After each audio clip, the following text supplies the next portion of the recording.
Hi everyone, and welcome back to our second micro lecture of the marijuana module. Today we're going to begin a discussion of what marijuana does to our bodies when we ingest it, and we'll talk about the different ways in which marijuana can be consumed. Let's go ahead and get started. Let's talk about what pot does to us. Much of this will probably be self-explanatory and won't be new information, but here we go anyway.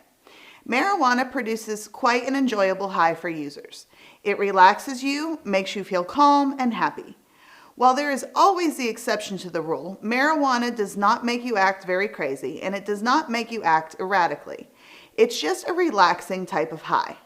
Most first-time or new pot users are not super functional during that high. There are completely functional users out there who simply smoke to relax the same way that you might have a drink after work to unwind. Especially in legal states, you might see people out and about running errands, having dinner, or going about their regular day under the influence, and you wouldn't even realize it. But as a general rule of thumb, the higher you get, the less functional you become.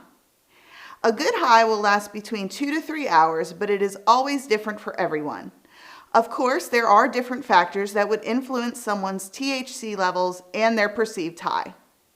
Just like with alcohol, tolerance, body consumption, and gender all play a role in how the THC is absorbed by the body and will have an influence on the strength of the high and the duration of the high.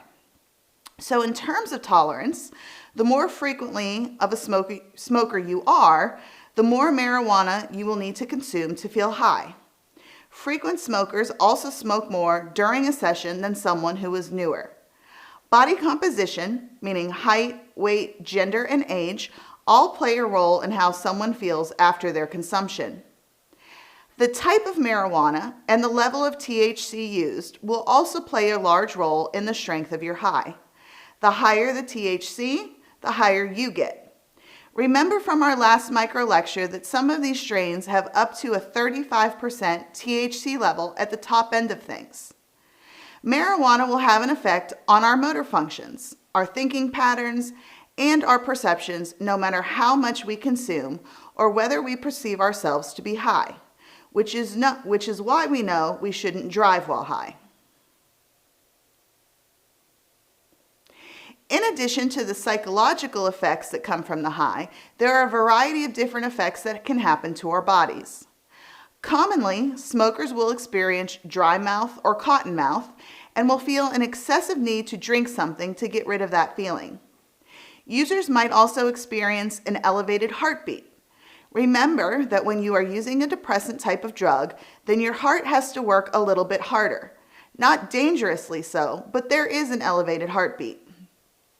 Users might also experience some loss of coordination and balance, similar to how things happen when you're drunk. Included in that are slower reaction times, because everything is being depressed.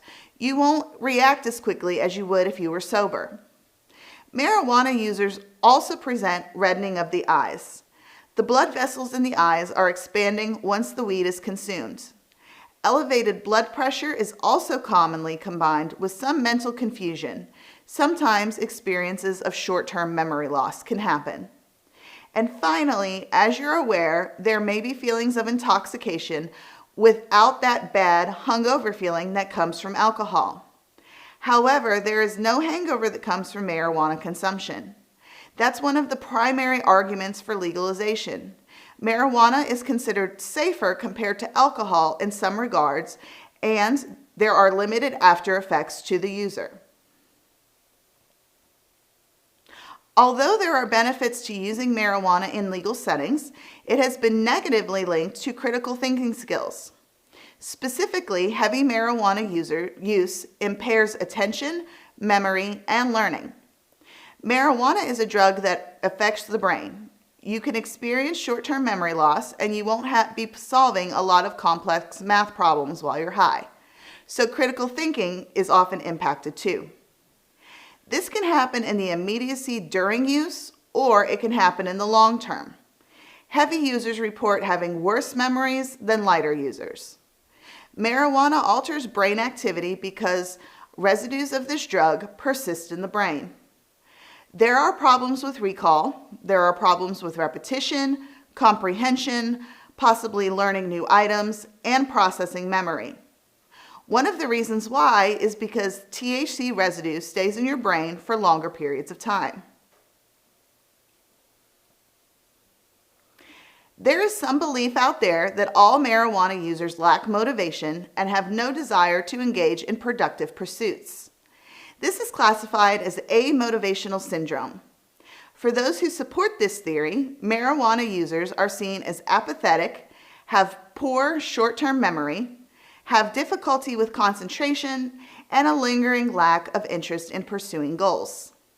While this may be true for some users, and it certainly fits the stereotype of a pot user, it is not an absolute. It is definitely true that while actively high, users report having feelings of little motivation and no energy to do anything. Marijuana is a depressant drug and induces feelings of laziness when used. But that's the point of using it to begin with for many, to be able to relax and enjoy their consumption, if the marijuana is being used for recreational purposes.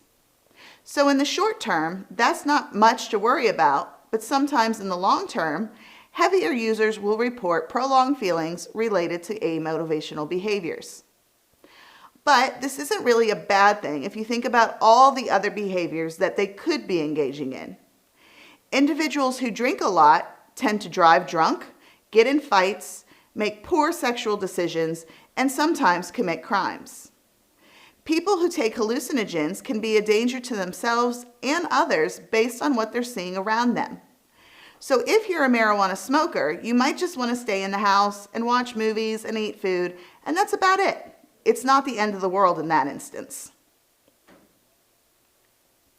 In addition to recreational use, marijuana has been touted as a medicinal aid to many symptoms that derive from sometimes chronic conditions. Medical marijuana use involves the use of THC derived from smoking marijuana as a drug to calm or relieve symptoms of an illness.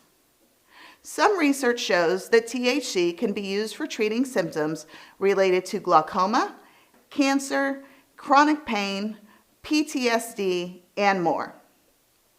Medicinal marijuana has had a long history for use and was originally legalized at many state levels to treat these different conditions. This is nothing new, as many have long thought of marijuana having medicinal purposes, but the FDA does not acknowledge its medical use.